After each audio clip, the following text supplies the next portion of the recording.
Let's look at an example of Lusac's law.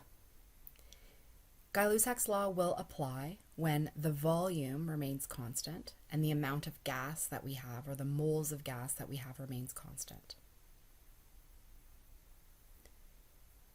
In this example, we have a cylinder of chlorine gas, Cl2, stored in a concrete room for safety. The cylinder is designed to withstand 50 atmospheres of pressure. The pressure gauge reads 35 atmospheres at 23.2 degrees Celsius. A fire raises the temperature of the room to 87.5 degrees Celsius.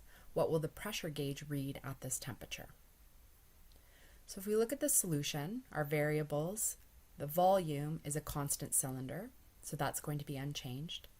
Our initial pressure, or P1, is 35 atmospheres. Our initial temperature is 23.2 degrees Celsius, which by adding 273 becomes 296.2 kelvins. And my final temperature is 87.5 degrees Celsius, or 360.5 kelvins. So Lusac's law, which applies because the volume remains constant, is P1 over T1 is equal to P2 over T2. If we sub in, we've got 35 atmospheres over 296.2, and that's going to equal our P2 over 360.5.